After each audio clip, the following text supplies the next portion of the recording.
And I'd like to make some introductions just to help people know who's here and the attorneys that are representing the Petitos. We're honored to have Gabby's parents here today. Gabby has 4 parents who loved and raised her since she was a little child.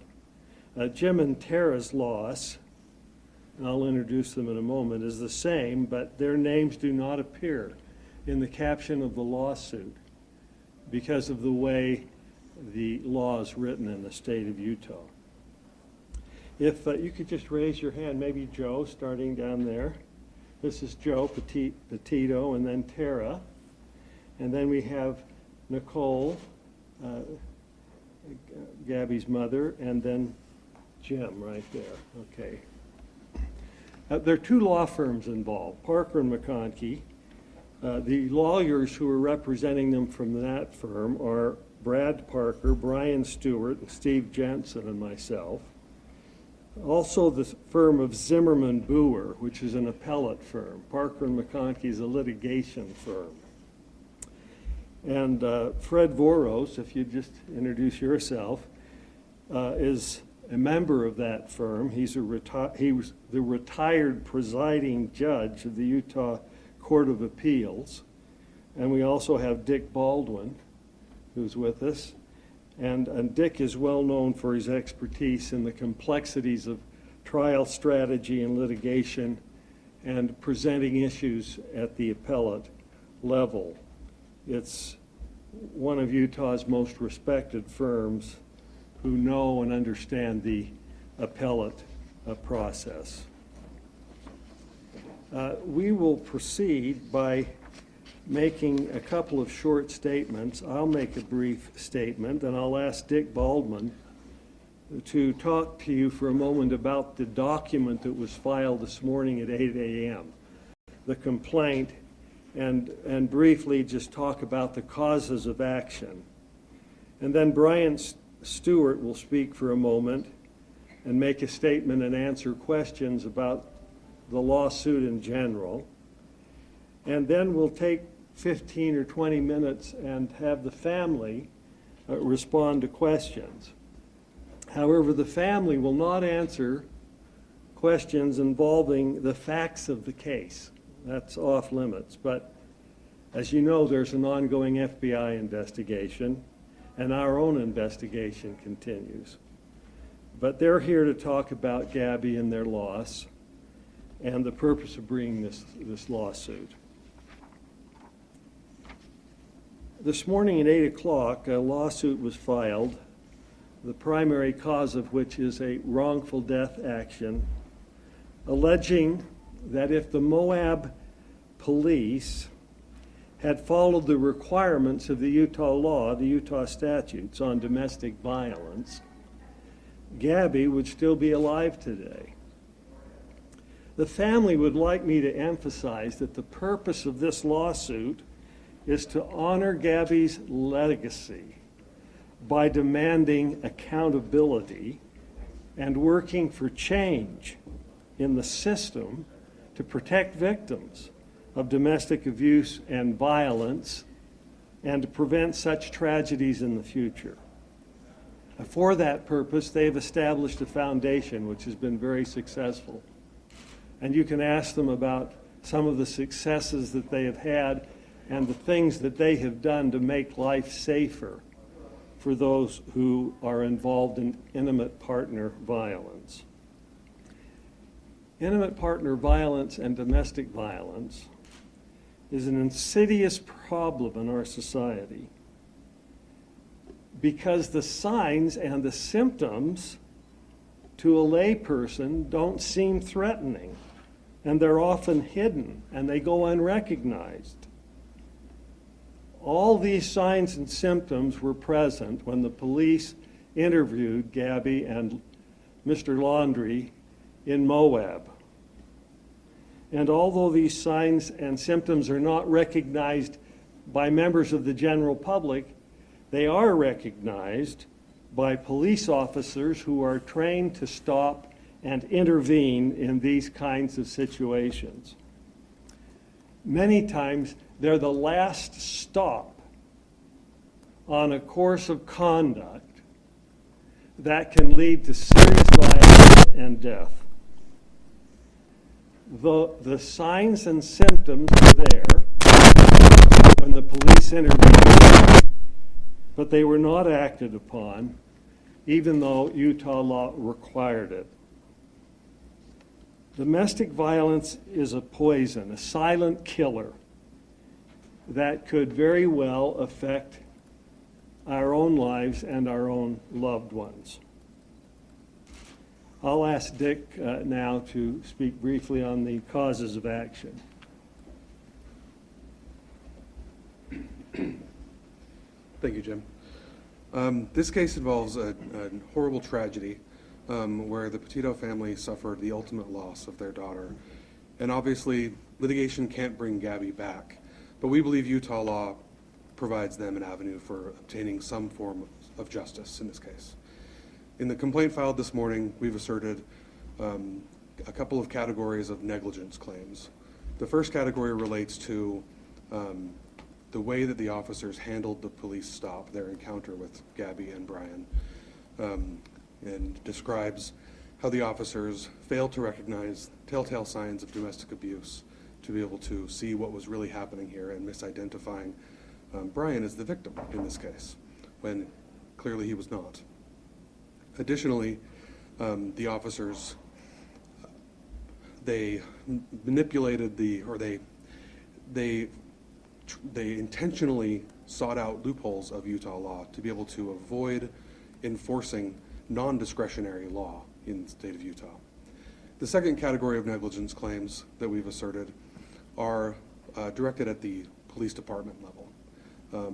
First, that the police department failed to properly train their officers to be able to handle these situations and properly identify the aggressor in a domestic violence situation. Secondly, that the department failed to properly hire and screen applicants for officers and hired officers who were entirely unfit to be police officers in the city of Moab. And so those are the causes of actions we've asserted. I'll turn it over to Brian to discuss in more detail what's happening with the litigation.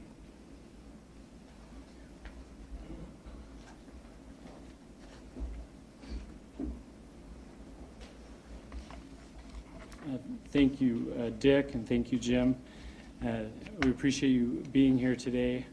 I'm going to read a brief statement regarding the lawsuit that was filed this morning and some of the information that we've been learning in just recently, and that you've been learning just recently through the lawsuit and through some reports that have already been published.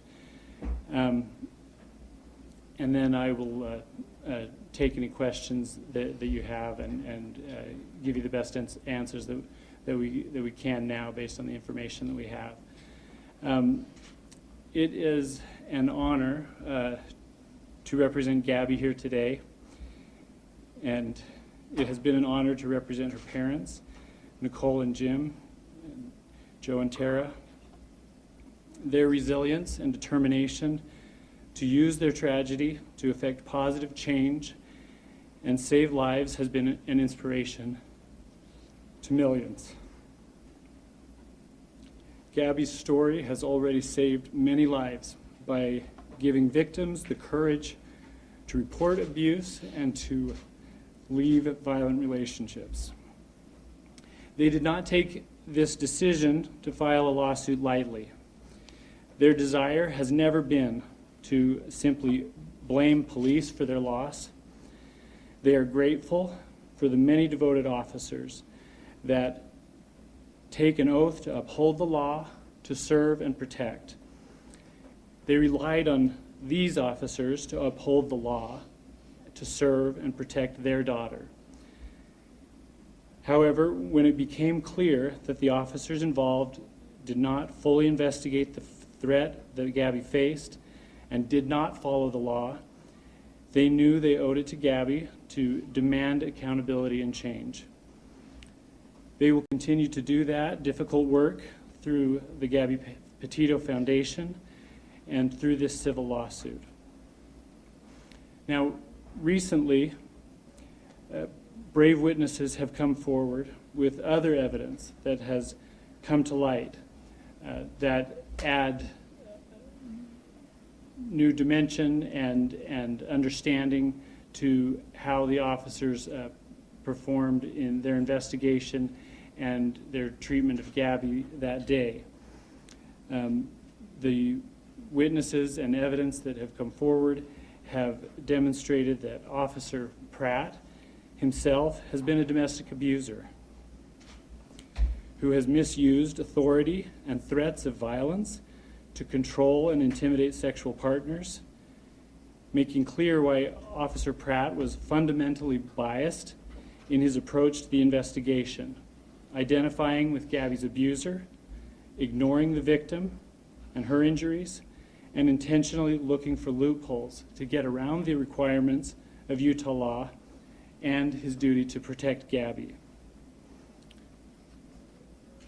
Based on what we have learned from these multiple sources, we believe that the Moab City Police Department knew or should have known that Officer Pratt, who has a history of pervasive professional and sexual misconduct, including sexual harassment and intimate partner violence, was unfit and unsafe to be a police officer. We hope that they will do that investigation now and take appropriate action. The legislature foresaw the risk of injury and death that happened in this case. And they wrote the statute in such a way that they gave the responsibility to intervene to police officers, to law enforcement, to enforce the law as written by the legislature. And Officer Pratt understood that. Gabby's death was foreseeable and preventable.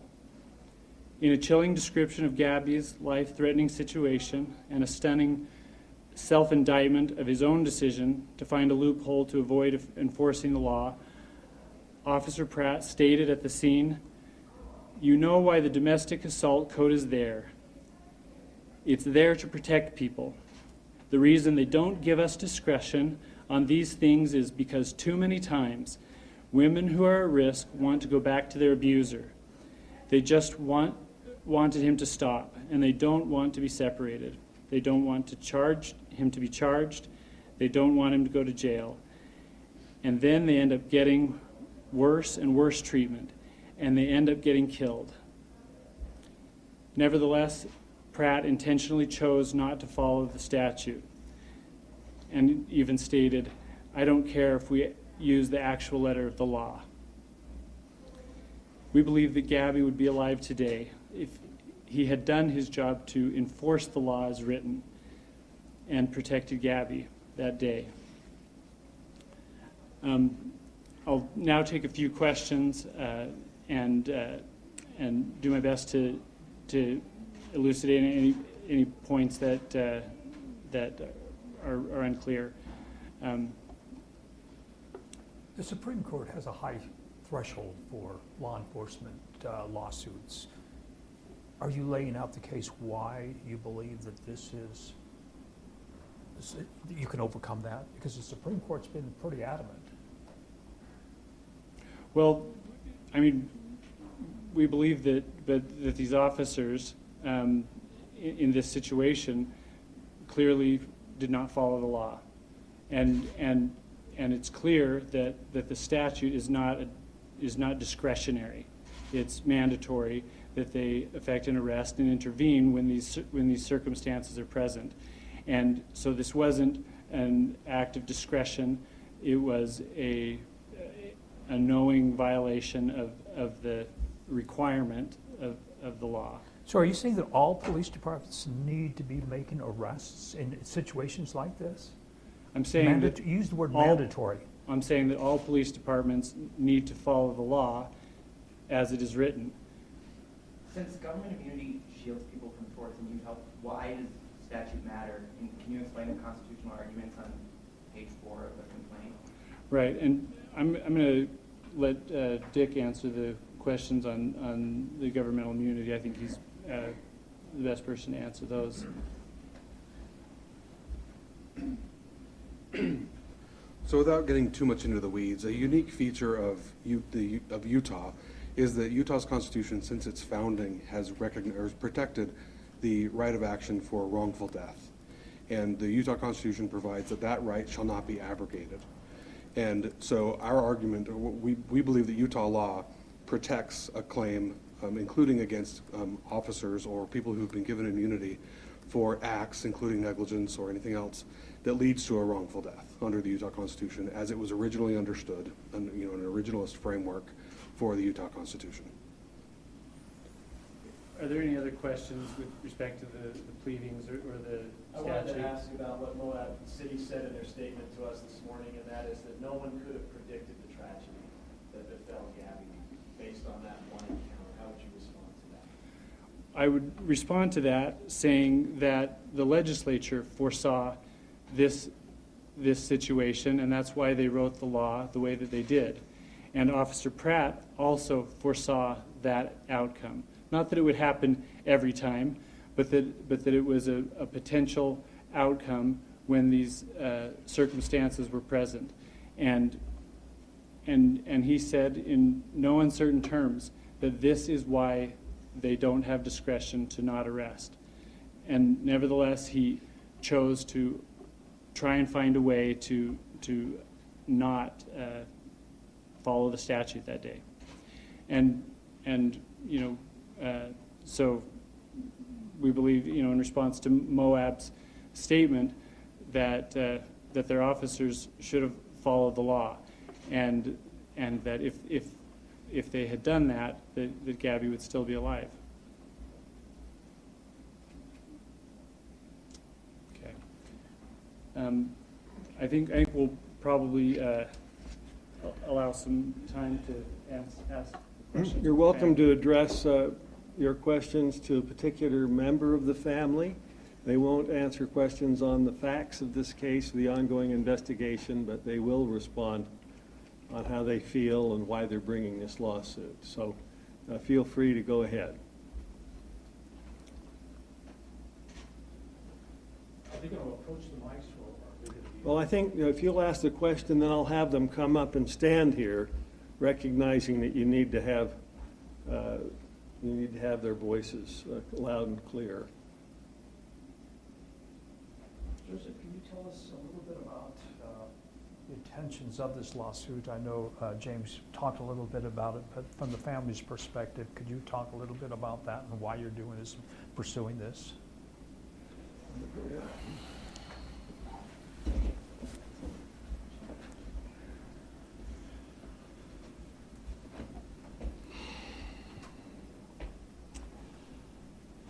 Some things need to change, and I guess there's been some things in the past that I have read, and changes haven't happened, and those changes need to come.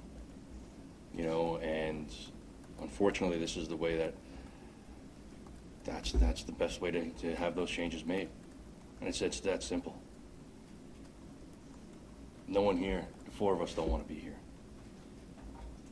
We'd give it up in a second if she was back. Are there any other questions for me? Thank you, everyone.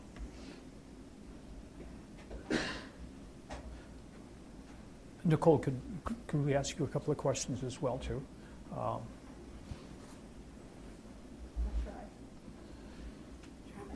Part of the lawsuit was the loss that you and Joseph and your loved ones have suffered on this. Could you expand a little bit about that? Tell the public what this has done to you and your family. Well, we're pretty broken because of it. We miss her so much. But we saw it as an opportunity to help other families. Again, I would reiterate that we'd have her back in a heartbeat because she's what's important. But we feel we need to bring justice because she could have been protected that day. There are laws put in place to protect victims, and those laws were not followed. And we don't want this to happen to anybody else. And it keeps happening. They know it keeps happening. So we just want to stop it. Notice this picture behind here. Obviously, I'm thinking that maybe perhaps you guys chose this. Can you say why we're seeing this picture? What does it mean to you? Is this one of your favorite photos? I'm so happy.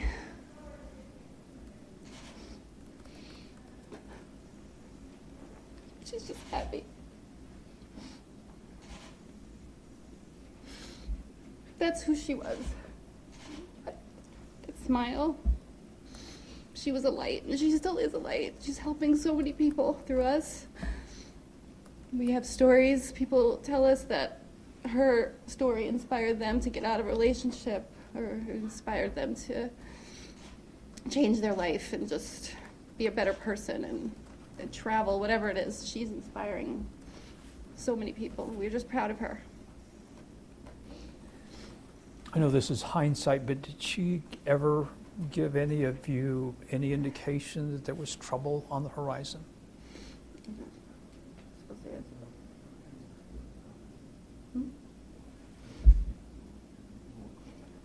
Yeah, we're not really, I've said it before, we didn't know that Brian was who he was. We just didn't know. There was no indication of that.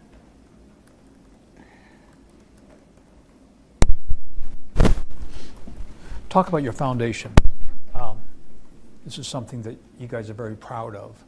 And I think the attorney said that many lives have been saved because of this, because of Gabby. She's a light to many people. Talk about that.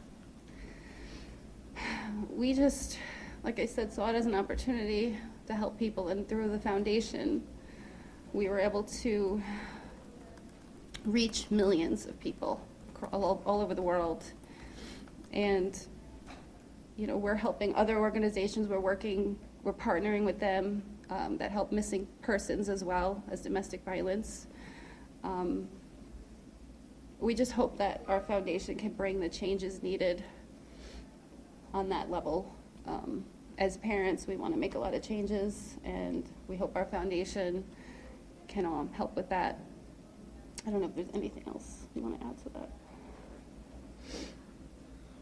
Yeah, it's Gabby's story really resonated with a lot of people across the world, and I guess they saw her in themselves and recognized their potential for the situation that they were in being bad.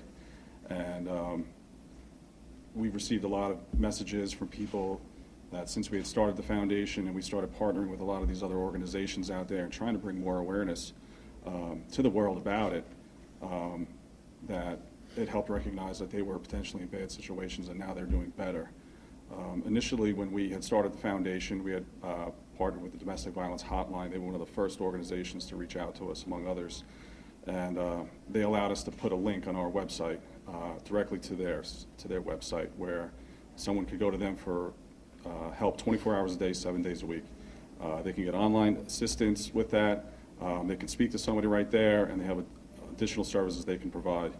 And in the short time from the time in October of last year when we got that up on our website, linked to their website to get help, to right around the beginning of December, they had told us that in that short time alone, that they were able to track over 350 people that had come to our website looking for help, looking for assistance, and were directed to them. And not only went to their website and just looked at it, but were actively receiving help for their situation that they were in. So for us, that was monumental to hear that, you know, in just a short time, that many people were impacted, and that number has grown since that point on. And we've had more organizations that specialize in domestic violence, even missing persons, search and rescue organizations reach out to us, mainly because of the notoriety of Gabby's case, we believe, but because people seem to respond to it and listen to it. And we've been able to start working with them behind the scenes and quietly do what we can to assist other people.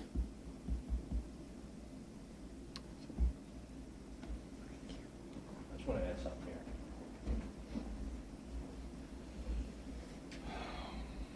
To everybody that's watching or watching this later, if you're in a situation where you feel you're in a domestic violence problem, issue, there are numbers to call, organizations to help you. Reach out. They will help. You guys have a lot of affiliates here and stuff like that.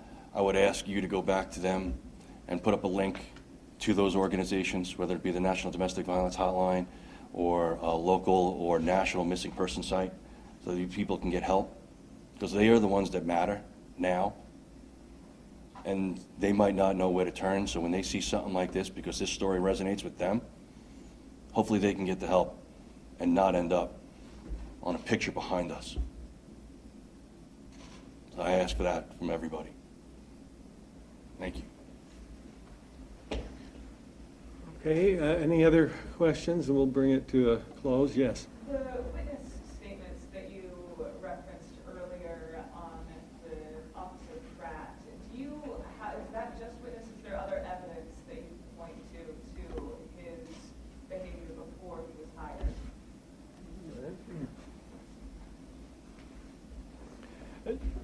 There are multiple witnesses, and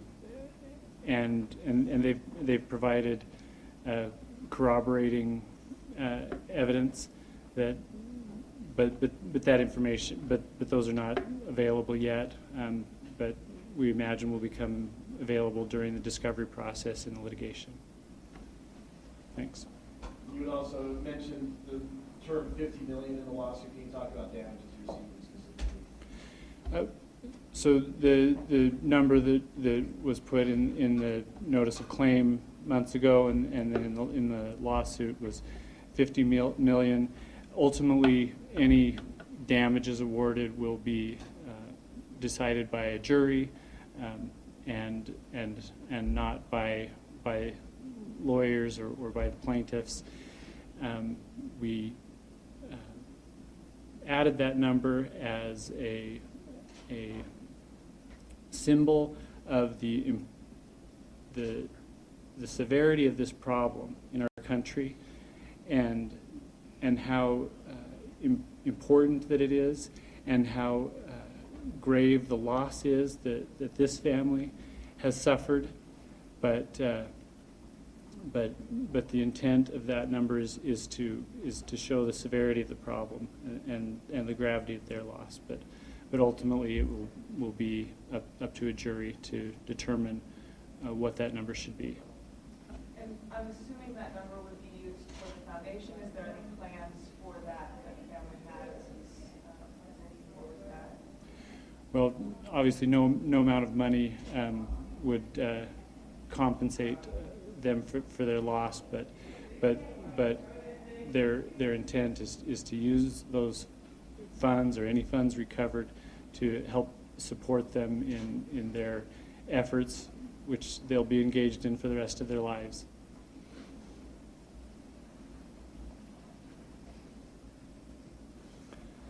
Thank you so much. We appreciate you being here. And Yeah, thank you. We'll call it a close, and thanks for coming. Thank you, everyone. Let's go out this way. Breaking news on WFLA Now. Here's JB Buno. The family of Gabby Petito officially filing suit against Moab Police, claiming Moab officers did not follow the law when they responded to a domestic dispute call between Petito and Brian Laundrie within weeks of Gabby's death, while also highlighting disturbing allegations against the lead officer on the response that day. We're breaking it down here live on WFLA Now. Good afternoon, or perhaps good morning to wherever you are watching from. JB here with you live across all platforms in WFLA Now. We are going to have a conversation with you and highlight some of your questions and comments in the Facebook Live and YouTube Live comment section here momentarily. But first, it's really important that we highlight a response from Moab Police that came yesterday, November 2nd. And I'm going to read this from one of our Next Star sister stations from their website. And this is, again, the city of Moab responding to the lawsuit, or the imminent lawsuit being filed. It was filed at 8 o'clock this morning. And it reads as follows. The death of Gabrielle Petito in Wyoming is a terrible tragedy, and we feel profound sympathy for the Petito and Schmidt families and the painful loss they have endured. At the same time, it is clear that Moab City Police Department officers are not responsible for Gabrielle Petito's eventual murder.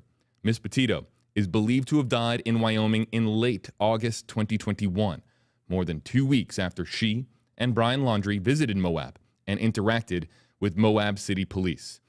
At that time, our officers acted with kindness, respect, and empathy toward Ms. Petito. The attorneys for the Petito family seem to suggest that somehow our officers could see into the future based on this single interaction. In truth, on August 12th, no one could have predicted the tragedy that would occur weeks later and hundreds of miles away. And the city of Moab will ardently defend against this lawsuit.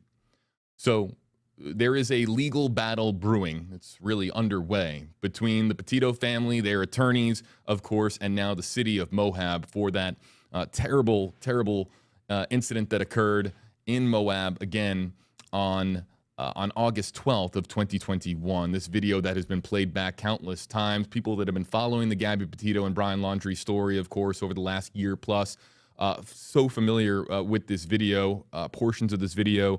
Difficult to watch because, of course, it giving us in that body camera video, giving us an inside look as to what officers were seeing and hearing in response to this, again, this 911 call that came in. And the 911 call that came in, as a reminder, it was a 911 call with the 911 caller claiming that they saw Brian attack Gabby.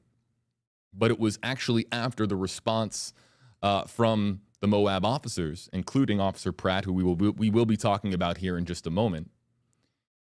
It sounds to me like she is the primary aggressor, is one of the quotes that I have from my notes, talking about what Moab city officers were saying when they responded over the course of that hour or so in August of last year.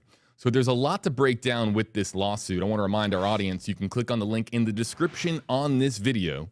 It'll take you over to WFLA.com or one of our sister station websites, and you can read the latest. If you don't want to hear it from me, if, of course, you're just looking to read the latest and you want particular details on the lawsuit itself, which we will be breaking down, but if there's an audience out there, of course, that prefers to read it in article form, and our article is in the link in the description on this video across all platforms on social media as we're here live on WFLA Now. What we're going to do is we're going to take your comments across social media here. But what we are going to do is transition exclusively to YouTube Live in a period of about 5 minutes. In about 5 minutes time, we're going to be just talking to our YouTube Live audience. We're live across a lot of Facebook pages right now. I think about 3 or 4 dozen Facebook pages. And of course, with it being election season and the way the live streaming works, we know, of course, that there is a lot of news right now in our country. So we're going to kind of go exclusively over to YouTube Live in a few minutes. But I want to go to this reporter for our next Our Sister Station Listen In. Because law enforcement did not do their job. So that's what I was listening for, and they certainly raised that point throughout this news conference.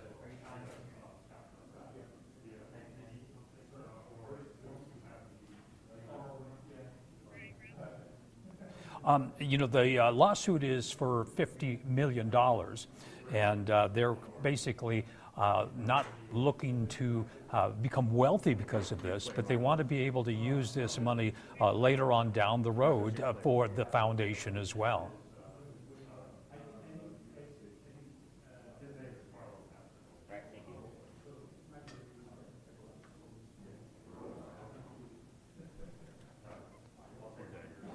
I heard nobody in my ear, man. Nobody. It's like I pitched it back to them, and all it was dead air. Everybody, this is Marcos Ortiz. Just catching up with some of the comments here, and I'll have to clear this comment out. We are going to be animating some of the comments on screen, of course, if it uses hashtag HeyJB. So what we're going to do, folks, we're going to transition now to YouTube Live. That was, again, I want to make that clear. That was from our next Our Sister Station, Marcos Ortiz, a reporter for, again, the ABC affiliate in Salt Lake City, Utah. And I appreciate having him asking some questions in the room to attorneys as well as the Petito and Schmidt family. We're going to now move over and transition to YouTube Live exclusively. If you want to be part of our conversation as we break down the lawsuit a little bit, have a conversation, spotlight some of your comments, answer some of your questions, if you want to be part of that interaction, that interactivity, hop over to the WFLA YouTube Live page. But if you want to read the very latest on the lawsuit itself, it's across all platforms right now. You can click on the link in the description on this video, and it will, again, take you over to WFLA.com. You might also get taken to one of our Nexstar sister station websites where you can, again, read the latest on this story back in 30 seconds on WFLA Now.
Breaking news on WFLA Now.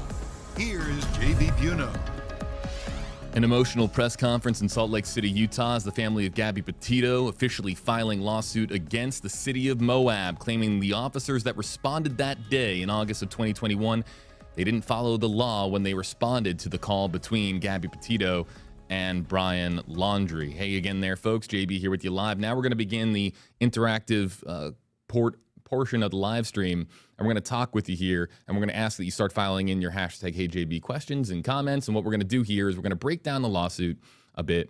We're going to discuss what we heard a little bit today. I'm going to go over my notes, but I also really want to hear from you so that we can, try to answer some questions and address some of the concerns that some folks have out there. There's been, of course, a lot of comments that I've been following out of the YouTube Live and Facebook Live comment section. But I want to share something that I find particularly interesting about this lawsuit. Something that was repeated several times over the course of the lawsuit. And again, we have now read the statement response from the city of Moab, doing our part here, of course, to make sure that we're understanding where this is coming from both sides, because at the heart of this is, of course, the tragic loss of Gabby Petito, the death of Brian Laundrie, which would, of course, happen, sometime after. But at the center of this, of course, is Gabby Petito and what happened, and this argument as to whether or not, and we had it there on the bottom of your screen, as to whether or not this moment in time, had things gone differently, whether or not Gabby Petito would be alive today. And without going too deep into that, I just want to make one thing particularly clear that I thought was particularly interesting in this press conference, and it's the words non-discretionary. So repeatedly over the course of the press conference, you heard attorneys, and it was a who's who of attorneys there, several different prominent attorneys, as I understand it, in Utah, bringing forth some explanation and some context for the lawsuit that has been filed in the state of Utah. And multiple times it was uttered that the law is non-discretionary. So what does that mean? What does that mean? So if the law is non-discretionary, what that means is that if an officer is in the presence or witnesses or has evidence of, and this isn't an exact legal definition, but I'm giving you the gist. If an officer has evidence or witnesses or has probable cause for a crime being followed under this statute, in this case, an incident related to domestic violence, that the law being non-discretionary means that the officer, in responding to that incident, doesn't get to determine whether or not they are to proceed with an arrest and proceed with charges. That it's non-discretionary, meaning that they are obligated under the law to press forward and to make an arrest and or, of course, file charges. So if the law is discretionary, the officers have they're given the power to, when they arrive to a situation, to determine for themselves, it's up to them as to whether or not they proceed with charges, rather than, of course, following the law. So what the lawsuit, of course, is emphasizing is that the law, the statute that, of course, that this law falls under is non-discretionary. The officers respond that day, and they're doing so after a 911 call comes in, where the 911 caller claims that they saw Brian commit an offense against Gabby. But then over the course of the hour, we're not going to go through. We've done plenty of live streams talking about the Moab video. They're still on YouTube. You can go back, and our reporting on it still holds true to this day, as we just kind of break down what happens over the course of that hour. But several, a couple of notes that I have here was Gabby saying, of course, being very, very emotional over the course of the video, saying I was distracting him from driving. I am sorry. We've been fighting all morning. He wouldn't let me in the car, so on and so forth. And it's determined over the course of a very lengthy interview process that includes the two being separated, that Gabby is the primary aggressor, and that Brian is the victim. And that was noted in this press conference, that Brian Laundrie is the victim. So what I find particularly interesting about this lawsuit is that, and I'll have to read more into the lawsuit. This was just filed this morning. We were given, of course, a synopsis and a snapshot of the lawsuit, but I of course, am going to be reading through the entirety of the lawsuit. But what I find to be so interesting about this lawsuit is that Moab officers the Moab officers are at the center of this lawsuit for not proceeding to arrest the perpetrator and files being charged. But in this case, they identified Gabby Petito as the person who committed the offense. At least that's what they said in the body camera video. So in essence, the lawsuit is being critical of the Moab officers' conduct that day, and among other things, but their conduct that day and their discretion specifically in not proceeding to the next level. The next level in this case would be charges, taking them in, arresting them, and filing charges. But would that have been against Gabby Petito? Is the lawsuit claiming that an arrest and charges should have been filed in it? And in this case, would it have been the arrest and charges being filed against Gabby? Despite the fact that the 911 caller saw Brian Laundrie do something, of course, to Gabby Petito. So that, to me, is an interesting situation. There's so much more to this. In particular, how the argument in the lawsuit that training also, too, is a big part of this, and how Moab officers are trained.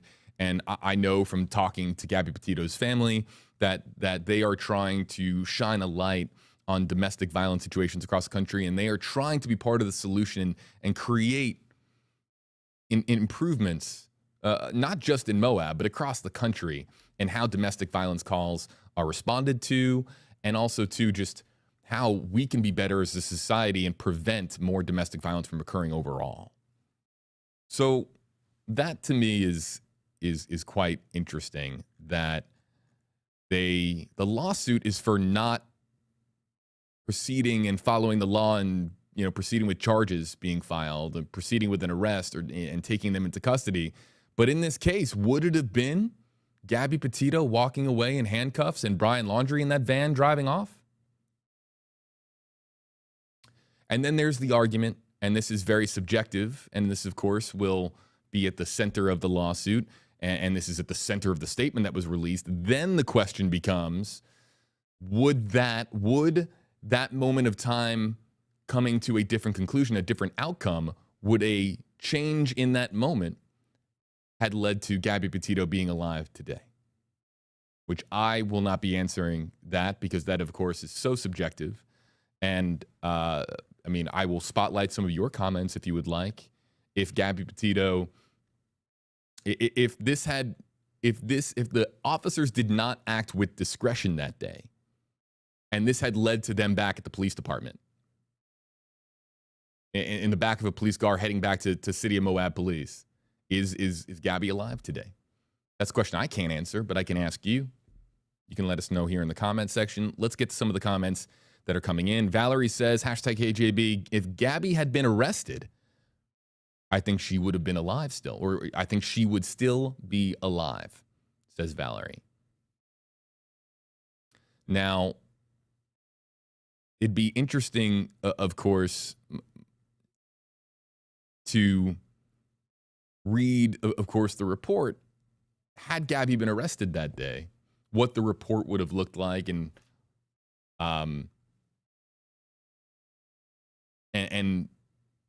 specifically what led to charges. I think that would be a very interesting part, but that's a document that will never exist because Gabby wasn't arrested. Brian wasn't arrested. And also, too, I would imagine that there is, of course, criticism in the fact that the Moab officers came to that conclusion to begin with.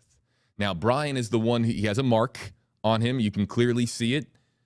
Gabby is distraught. However, Moab officers coming to the conclusion that they did, despite the fact that the 911 call that came in that said that Brian was the aggressor, them flipping it and saying, well, it seems to me that Gabby is the primary aggressor. How they came to that conclusion will also be at the heart of this lawsuit. There's absolutely no doubt. And whether this could get settled out of court, but it certainly doesn't seem like it when you listen to the statement. Let me read the back end of the statement one more time. The attorneys for the Petito family seem to suggest that somehow our officers could see into the future based on this single interaction. In truth, on August 11th, no one could have predicted the tragedy that would occur weeks later and hundreds of miles away. This is the part I want to highlight. The city of Moab will ardently defend against this lawsuit. So it doesn't appear to be, based on that closing sentence of the statement, that they are ready to settle out of court, nor do I have any word from the Petito family, the Schmidt family, that they would settle out of court, because of course what they are trying to achieve, they are trying to achieve exposure, and they're trying to achieve change and trying to be part of a domestic violence solution in this country. And that's what they're doing. That's what they mention so frequently as being Gabby Petito's legacy, is trying to make the world a better place through such a terrible event that occurred, and of course, and her death being so heartbreaking for so many people. Let's go back to some of the other comments. Again, we're exclusively on YouTube Live, so we're just taking comments from YouTube Live. If it has #KJB here in the Stream Center, it's on this screen that I'm reading right here. If it has #KJB, I can animate it on screen, whether it's a question or a comment. If it doesn't have that hashtag, I let your comment continuously scroll back on screen.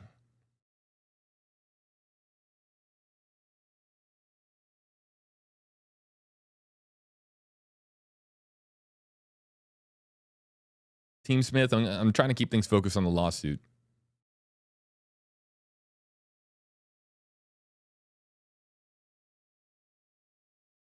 Lita Randolph, #KJB. Is it possible that she was just afraid at her age to complicate things with Brian by saying anything more? I'm not. Domestic violence situations are rooted in fear. They are rooted in fear of violence because of what happens behind closed doors.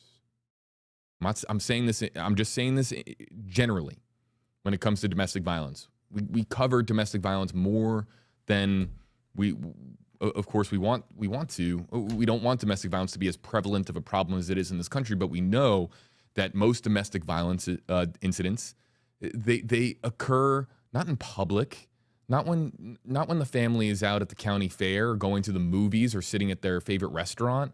Most domestic violence situations occur behind closed doors, usually within the confines of that family's home.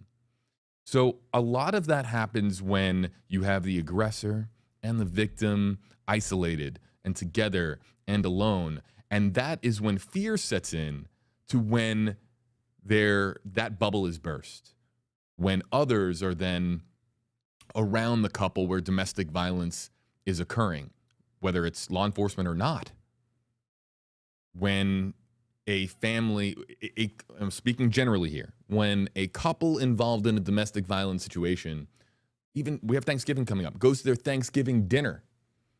Sometimes in that type of a situation, a social setting, the victim will be acting deliberately out of fear to prevent any further aggression from their spouse or loved one, their aggressor in this case, behind closed doors after that social gathering has occurred. So in this case, it's that bubble that exists, right? And there's a bubble that that is around when you're talking about a domestic violence situation between aggressor and victim. And when others are are allowed into that bubble, behavior changes. And so to Lita's question, is it possible that she was just afraid to complicate things? Based on the answer to my question, look, a lot of these situations, when it goes beyond the aggressor and the victim, a lot of action is rooted in fear of retribution, fear of what will happen when they are once again alone with that person.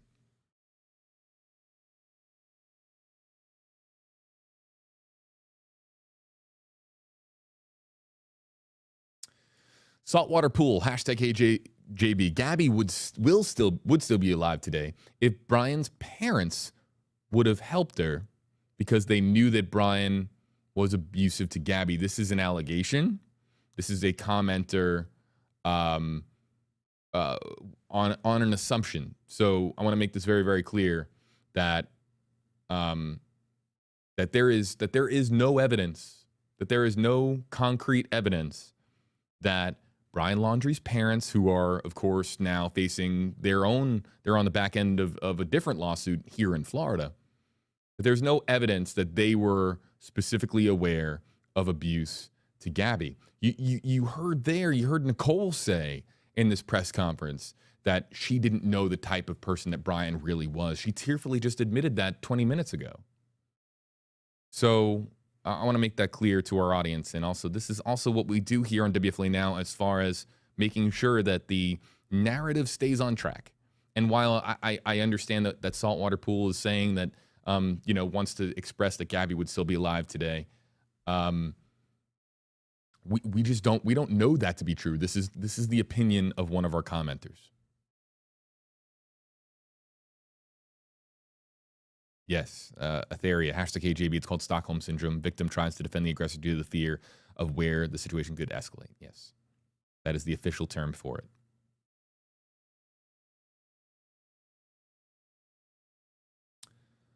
To Natalie's comment in our comment section asking about Steve Bertolino.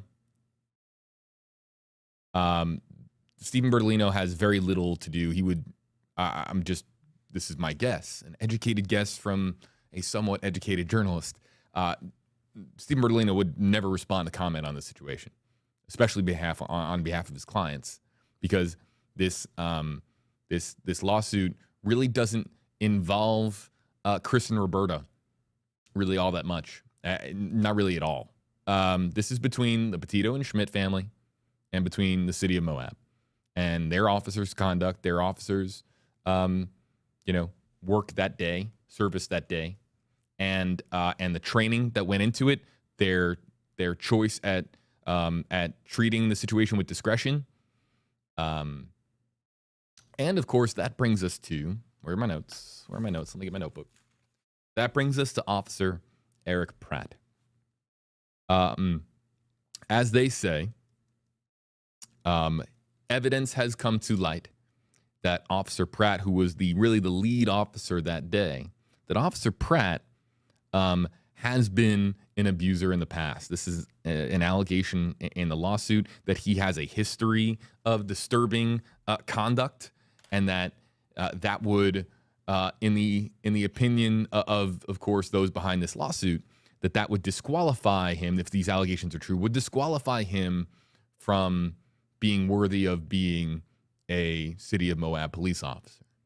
So there's we have situations here now that are unfolding and on several different fronts.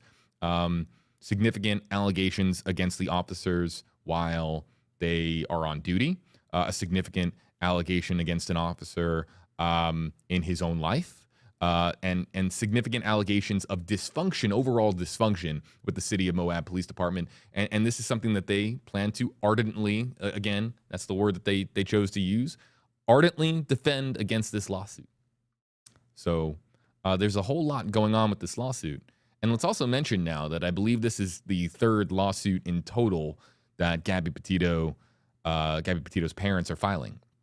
We have the two suits down here in Florida. We also, and the major one, of course, is that civil lawsuit here in Florida, where we'll talk about that more in a minute, because there's been some, for those unfamiliar, there have been some developments over the last couple of weeks with that story. And then, of course, we have the allegations in the lawsuit that are filed in Utah, in the state of Utah. Let's go back to the comments.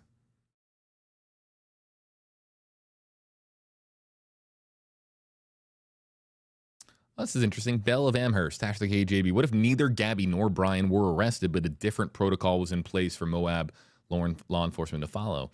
Domestic violence cases are complex and take time to sort out. This is interesting.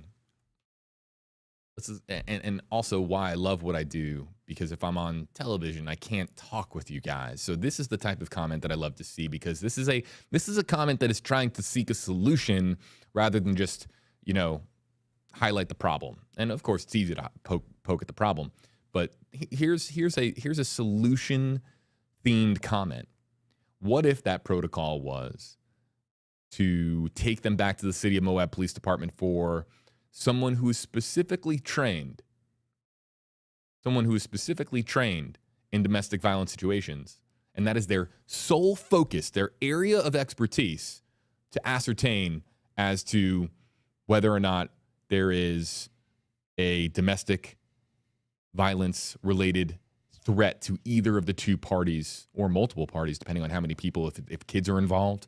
If it's bringing them back to the department or the county sheriff's office or state police headquarters, wherever the nearest, hub would be for law enforcement, the nearest building, bring them in and have someone who is trained in this area specifically. Because when you're a law enforcement officer, you are trained in so many different areas. And I don't mean this to be critical of law enforcement. Law enforcement, in large part, overall in this country, do a phenomenal job. And across, from coast to coast. I mean, we're talking about law enforcement. Most law enforcement officers do as they are trained and do an extraordinarily admirable and underappreciated job when it comes to enforcing the laws of this country. But when you are good at 40 things, it's difficult to be great at one of them. So is there a potential solution that exists where departments have somebody who is solely focused and trained to identify characteristics and potentially harmful situations involving domestic violence, domestic disputes? There's a potential branching off point at a solution of a different, so what Bell is saying, a different protocol. Would that have been the protocol? Would it have been an on-scene response from maybe an officer who has specialized a higher level and degree of training when it comes to domestic violence or domestic abuse? Any other ideas? We got to be part of the solution. Otherwise, we're just blabbing about the problems, right?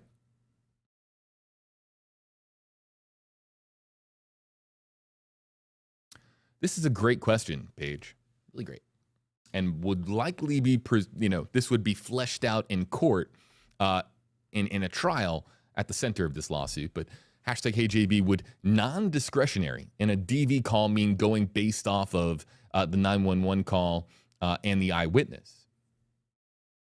What is the direct evidence that exists that a domestic violence or a domestic attack occurred between these two? What would be the highest level of evidence? Is it the 911 call? Is it the markings on Brian Laundrie's face? Is it the statements that either of them gave? A great question, and one that would be no doubt at the center of the conversation when it comes to the lawsuit itself.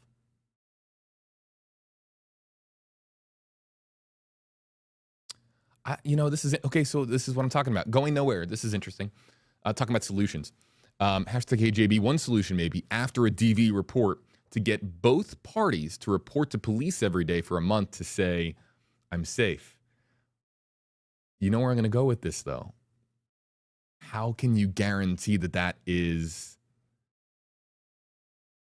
an aggressor would undoubtedly be aware of this reporting process and would counsel and force and dominate and intimidate that their victim into reporting I'm safe? So how do you guarantee that the person is giving an accurate portrayal of their safety? I'm just and to going nowhere. If you'd like to respond to that, do you have a better idea as to how that could be done? Because that would be difficult. Again, anytime that they're within their own bubble and it's just the two of them alone, the unknown that exists between the two is what's scariest.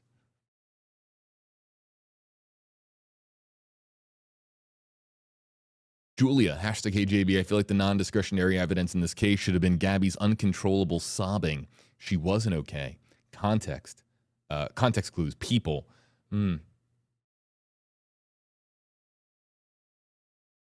But like uncontrollable sobbing. And I'm just, this is part of the conversation process, Julia, so forgive me.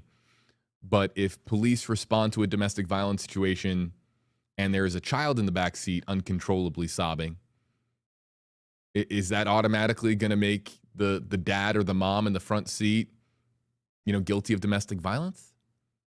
I understand that that's just a very narrow-minded way of looking at it and as an example, but crying, uncontrollable sobbing isn't direct evidence of a domestic violence incident.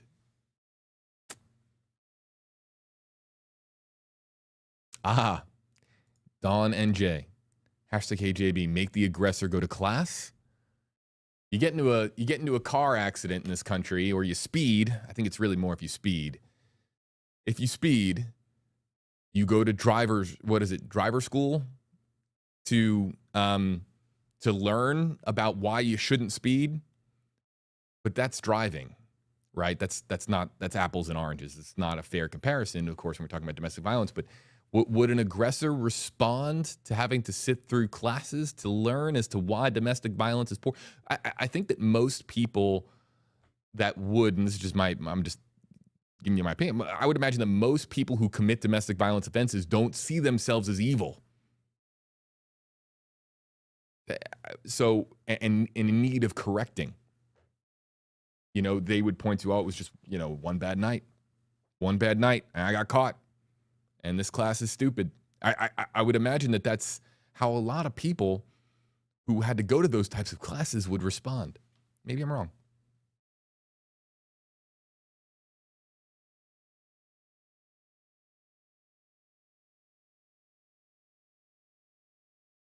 Let's see here. I have another 5 minutes, folks. Another 5 minutes. Oh, and I do have to talk about what's going on. I do need to talk about what's going on with the case here in Florida. So maybe one more question before we go over what's going on in Florida, because that's very important.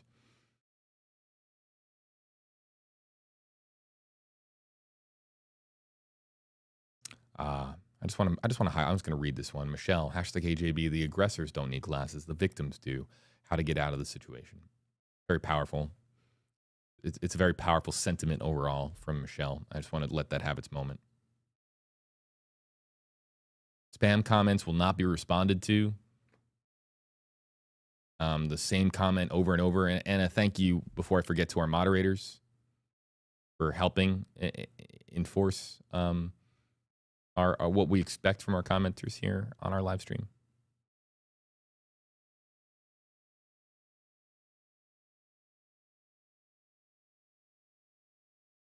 If I remember correctly, Julie, I think it was Officer Pratt and also the other officer. I think that we had multiple angles, if I remember correctly. I'm trying to remember the angles.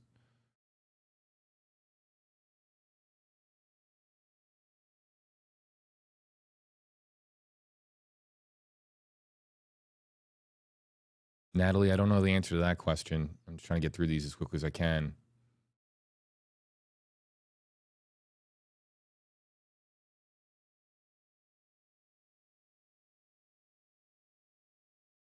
And I just want to highlight going nowhere, #KGB. I'm safe report is preferable to silence.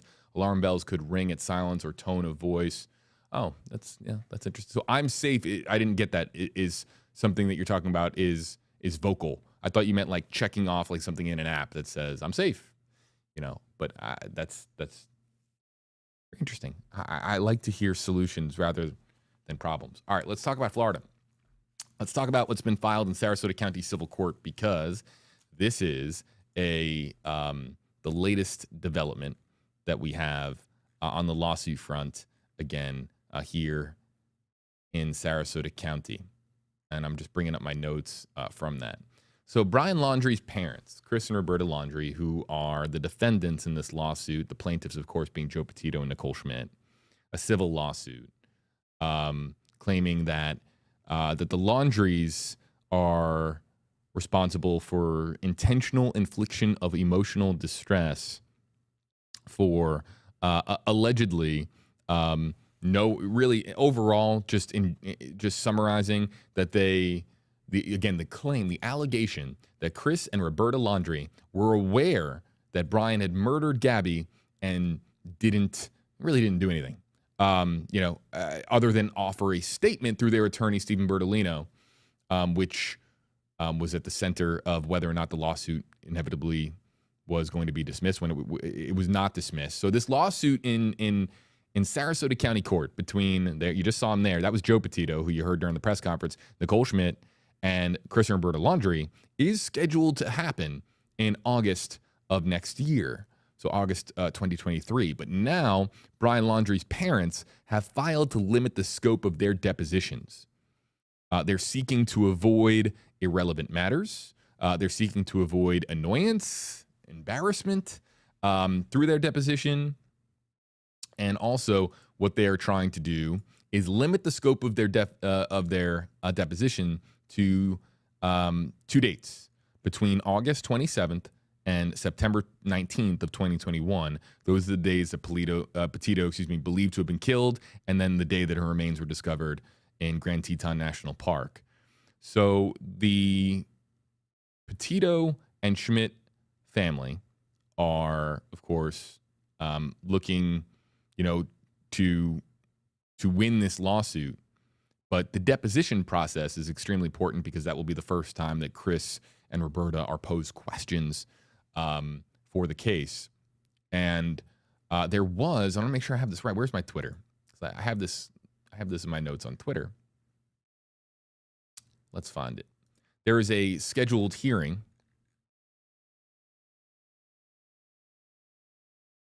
Where is it? Yes, here it is. I'm sorry.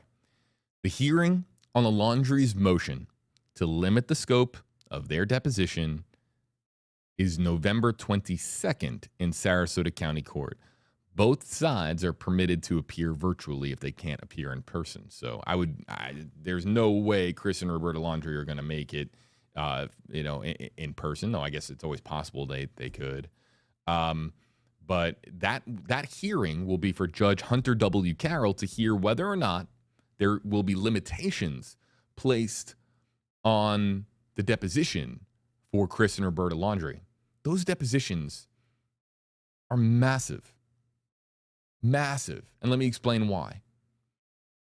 Chris and Roberta Laundrie haven't uttered really a word other than a couple of words to protesters on their front lawn.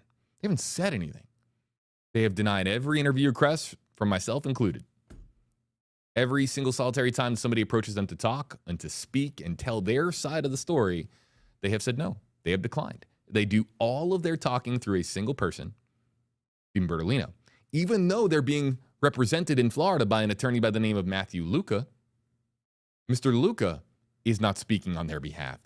Everything is being channeled from them through one person, and it's their longtime family attorney, Stephen Bertolino, who I remain in touch with, and I try to talk to every now and again just to, ask him for responses to various developments in the lawsuit.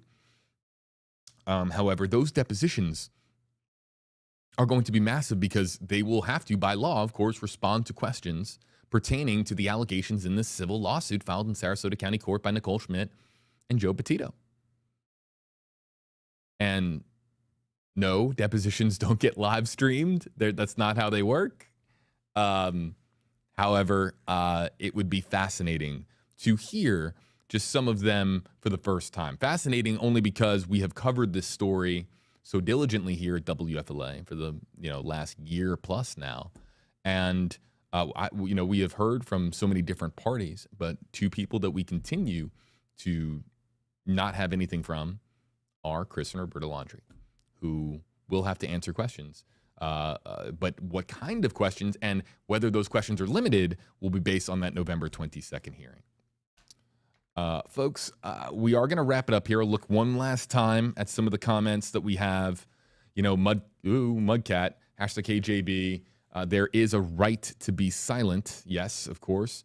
But what's interesting about Judge Carroll's decision to rule against the lawsuit's dismissal, Mudcat, is that Judge Carroll ultimately concluded that, based on my reading of his ruling, is that the Laundries didn't remain silent. They did speak through their attorney. They offered statement, that one statement that was highlighted in the lawsuit. So there is a right. We all have a right to remain silent. But Judge Carroll was noting in his response against the lawsuit's dismissal that it wasn't silence. If it was silence, then nothing would have been said. But they chose to speak through their attorney, and that was that statement that was put out by Stephen Bertolino in September of last year.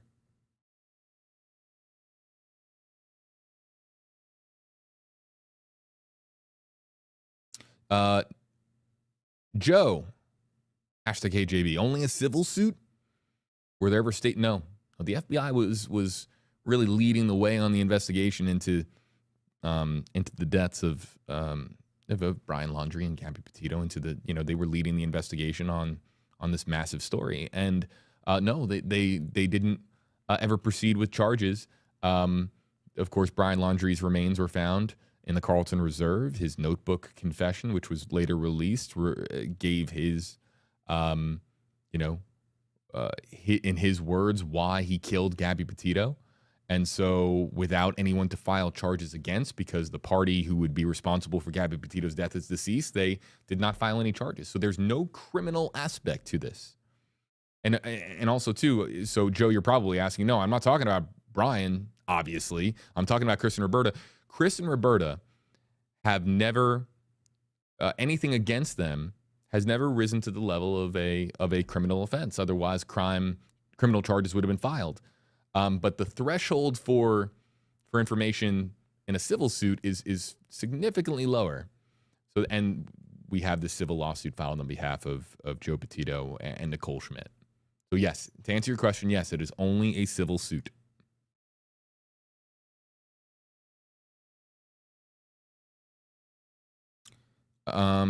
Folks, I got to get going.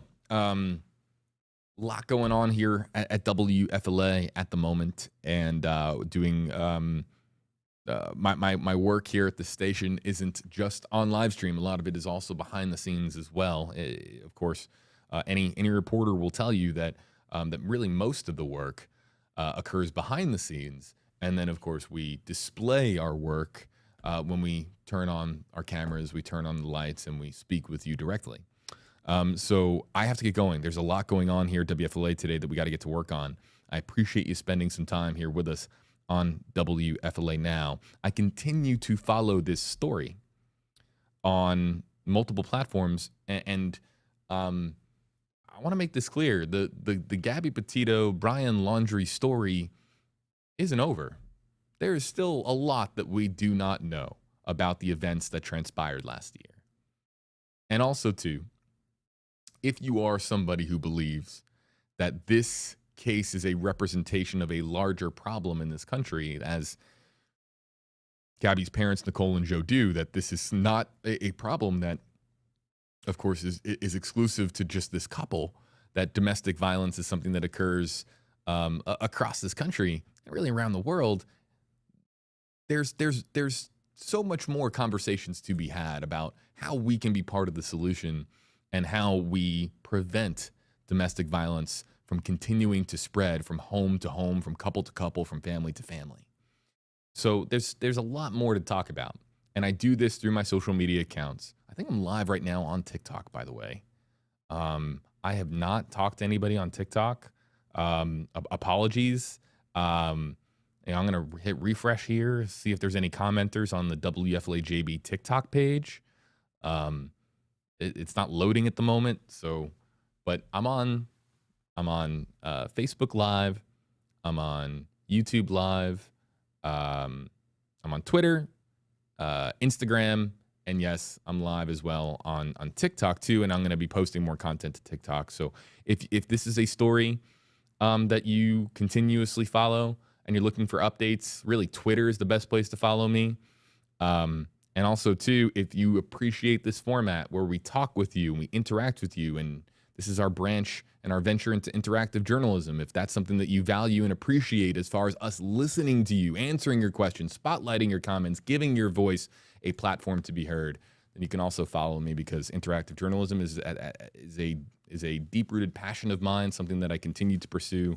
And I think that more news outlets across the country should be doing interactive journalism, because it gives you at home a voice and an opportunity to be heard. I think that's something that our country sorely needs, right? Not news coverage that just delivers you information, but includes you in the conversation. So really appreciate wherever you are watching from. Really quick, before we wrap up our live stream, let me know where you're watching from. I'll just shout out a couple of folks.